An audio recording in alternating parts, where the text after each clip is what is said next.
it's Shannon. Welcome to my channel, The Daily DIYer. I never really have the best luck when it comes to the Target dollar spot. Ours is usually always cleared out. If I ever find anything decent, usually it's on days when they're actually stocking and they have the boxes out, and those are the days I know I'll find some really great things. However, this was one of those days where everything was pretty much cleared out. All of the shelves were pretty much empty of all of their fall, but I did find a few things and thought, these are gonna be so cute with a little bit of love and some fall touches added to them. So I have 4 projects to share with you today using Target dollar spot items. So let's go ahead and jump right in. All right, so here are the items that I found at my Target dollar spot. First up are these kind of like miniature pallets. Kind of wood signs, but they have these big gaps in the middle. It came as a set of 2. This was $5. Each one of these is gonna get a completely different look. I also found this really great chicken wire wreath. I guess you could use it for a lot of different things, but that's kind of what it shows on the tag. This was $3, and I found this really great heavy duty kind of pressed board, I guess it is. It's not real wood. Pumpkin. It has a hanger on the back, so you could use it as a sign for your wall, but I have other ideas for it. This guy was $5. We're gonna go ahead and start with our pallets first. All right, so this is the smaller sized palette of the 2 that came in the set. I'm gonna turn it into a pumpkin using some orange chalk paint. This is actually in the color pumpkin, so that's pretty perfect. I also have a dead stick from the yard. I'm gonna cut down to make a stem, so I have my hot glue for that. And then I'm gonna add some raffia that I have from Dollar Tree onto the top to just give it a little bit more of a rustic look. And while I'm creating this super cute pumpkin, I want to talk about something really quickly, as it has been brought to my attention by so many viewers lately that you are not receiving notifications when my new videos go up. And I unfortunately think YouTube has made some changes recently, and even if you are a longtime subscriber and have hit the bell, I think that things have changed. So if you go to the bell, which is right next to the subscribe button, make sure it's clicked and then make sure you select all. If you've selected anything else, I don't believe YouTube is actually notifying you of anything. And I don't want you guys to miss any of my upcoming inspiration tutorials and DIYs. So after this video, or if you want to pause it here, just go to the subscribe button and make sure the bell next to it is clicked and highlighted, and also that you've selected all. And then hopefully in the upcoming time, you'll be able to get notifications when new videos are launched. This pumpkin turned out so super cute. It may not be the traditional round pumpkin, but I love it so much. It gives it a really cute, rustic, and farmhousey feel.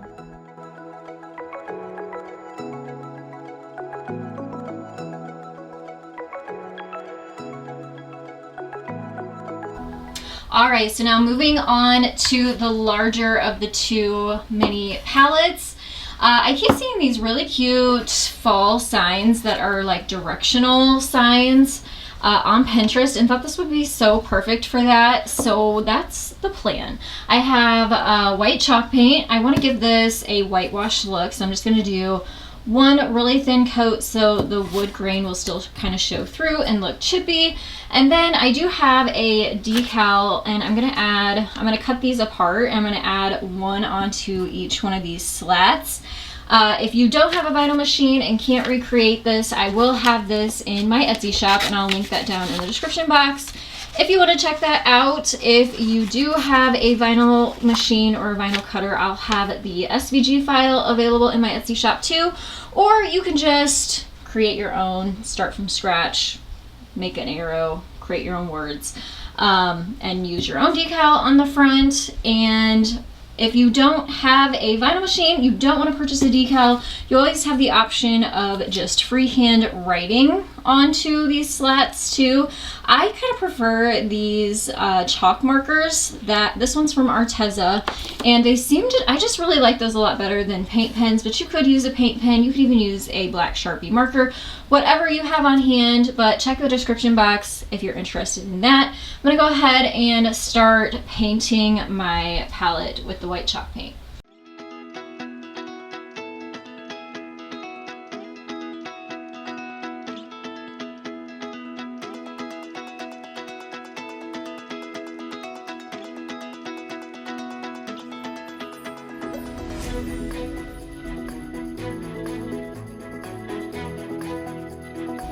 And now it's time to add the decal now that this is all dry.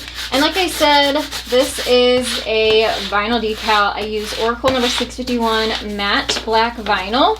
And I am going to cut this apart because I want to put each one of these on a separate slat, so they're not necessarily spaced apart exactly the right way when you purchase them. That gives you a little bit of wiggle room, or you could use these for something completely different and altogether your own idea if you want. If you order from my shop, you just have to kind of make sure your vinyl transfers to this top transfer sheet and it peels right away from the paper backing. If it doesn't right away, squeegee again until it all comes off. That's why you want to go really slow as you are working with it. And now you just kind of want to center it where you want it. And once you have it kind of where you want it, you come back in with your squeegee, press it down, and peel this off. Again, going really, really slowly, so that all of your vinyl sticks to your project and not to the transfer tape. And now I'm just gonna go ahead and do that with the rest of these decals.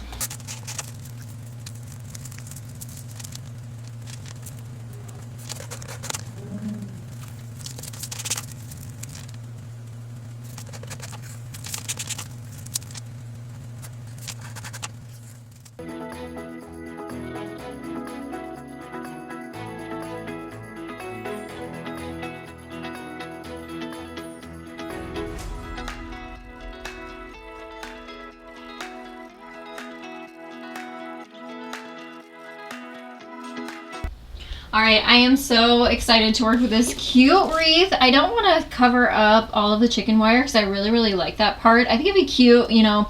This is definitely practical. You could wire or tie all kinds of different things to this and use it like as a wreath form. But I think it adds so much character and style to it, leaving some of that chicken wire exposed. So what I have is I have some wheat. This is all stuff I just had on hand, pulled out of my fall decor box.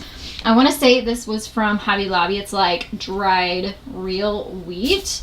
So I have some of that. I also want to incorporate some of these cotton stems. This is from Dollar Tree last year, so I'm not sure if you can find them this year, but you can always find these at Hobby Lobby too. And then for a little touch in the middle, this says Harvest. It's a metal decorative piece that is also from Dollar Tree last year. Hopefully you can find these again this year. I also have some burlap ribbon out, just keep on hand. I have a feeling there's going to be some stuff I need to cover up as I piece this together. Burlap is a great way to do that and keep it fall looking. I have some floral tape and my hot glue to add this all together. So I'll go ahead and do a time lapse so you can watch as I piece it together. I would love to hear your ideas of how you would decorate this wreath. I thought it'd be cute to add some photos to it with some clothespins, but I'm sure you guys have lots of ideas to share with me too. You can leave those down in the comments below.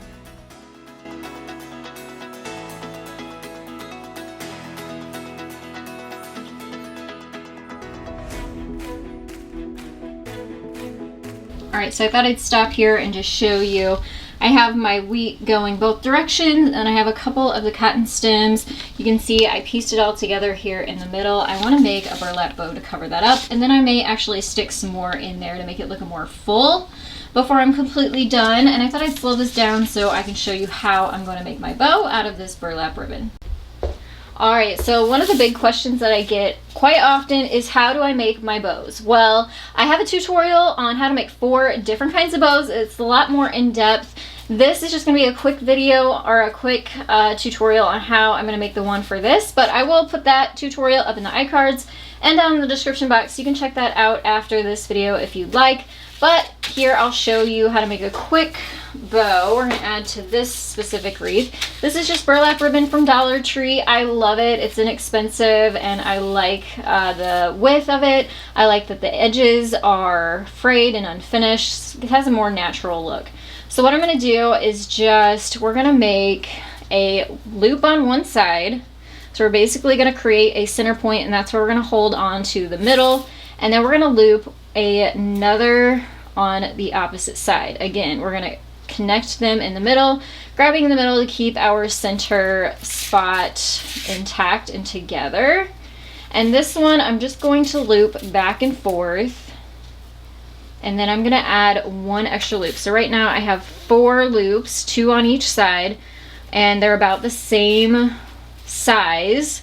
And this middle one, we're gonna make this 5th loop a little bit smaller, again, grabbing in the middle, and we're gonna crease the center. And to do that, you just kind of push down in the middle, and then you pull your edges backwards. And basically what we're doing is we're making a mountain, a valley, and a mountain. So again, we're gonna push in the middle and then pull those edges back towards the back. That does make a big difference in your bows and how they stay fluffy.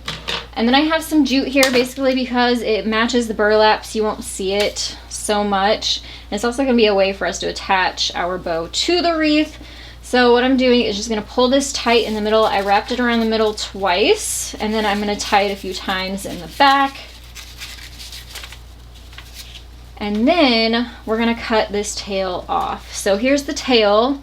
We're gonna cut it kind of close to the middle, but not super close to where we tied that knot, because we don't want the tail slipping out. So leave yourself a little bit hanging over, but not a lot and not too little. We really want this middle loop that we made, the very last one that we made, to cover the middle of our string, so we cover that up. And then you just fluff your other loops. You can pull them apart, pull them top and bottom, and then off to the sides. And you also want to kind of fluff them. That gives your bow some life. So they're not super flat and look like pancakes. We want some life to our bows and to our ribbon. So that's a super simple, basic small bow. You can see I still have paint from the last project on my hands, but that is part of crafting. So now all we have to do is take our bow and we're gonna tie it right onto the wreath using the tails of the jute we used to tie the middle of the bow with. If you wanna use a little bit of hot glue, you absolutely can, but this will secure it pretty much in place. We're gonna cut those tails off, and now we have our bow for our wreath. Now I want this, I have this I want to add on there, so I don't want to cover it up too much. I want this kind of cocked off to the side. So I'm going to see where I want to put this, and then what I will do is hot glue that on and then kind of fill in just a little bit more with some of the wheat to give it more of a full look.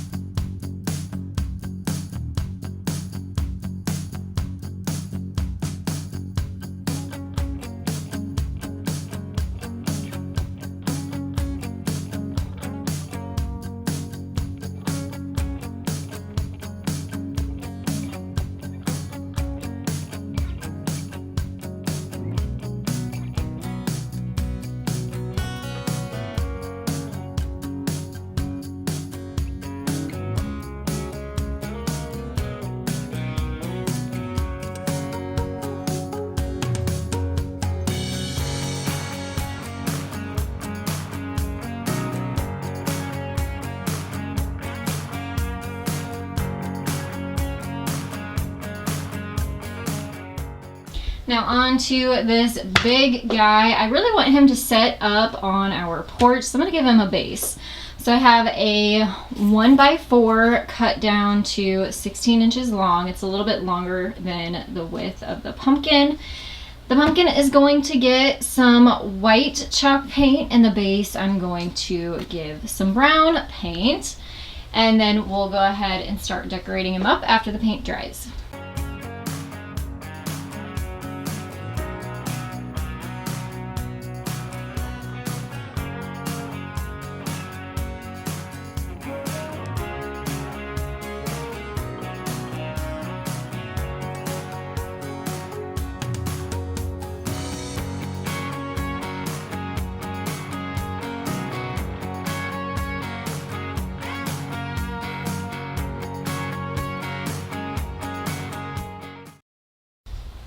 So now I need to drill some holes in the bottom, and I'm going to screw up through the bottom and into the bottom of the pumpkin so that he will sit up like this.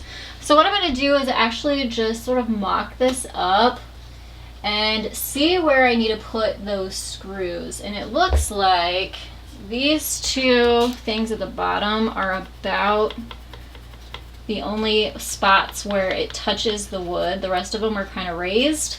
So I'm going to put some marks on the baseboard, and I'm going to drill out some holes. I have a scrap piece of wood to protect my countertop.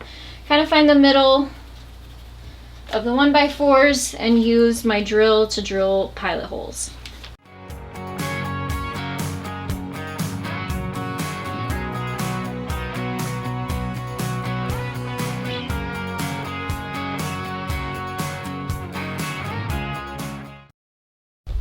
I also need to drill holes up into the pumpkin so that they line up with these holes. I'm going to set this back up here and mark about on the pumpkin where those screws are going to go. Actually, I'm going to lay it on the side. Then I can mark the bottom. Use the same drill bit and drill into the bottom of the pumpkin.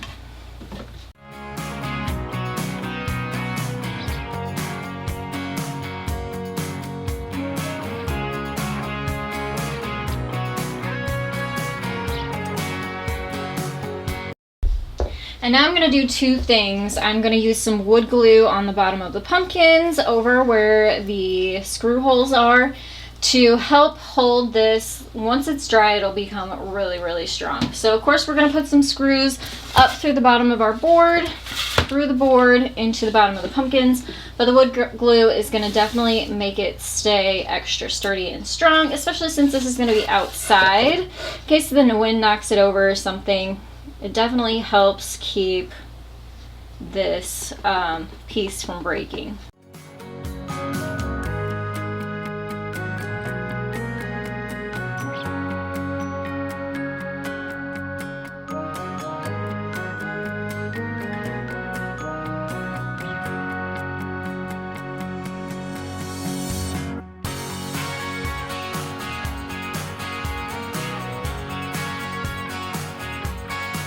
Now the one other thing I want to do is add a welcome decal to the front. Again, this is one I will have in my Etsy shop, and I'll link that down in the description box. And if you order it from there, it'll come just like this, all ready to go. So I'm going to go ahead and apply this onto the front of the pumpkin and show you what it looks like.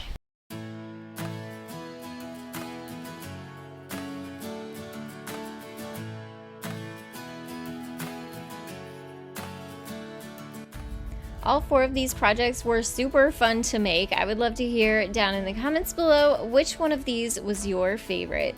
Please also give this video a thumbs up for me. That helps out my channel so much. If you haven't yet, please subscribe and stick around. Join our DIY family for weekly tutorials and inspiration. And thank you so much for joining me. I will see you in the next one. Bye everyone.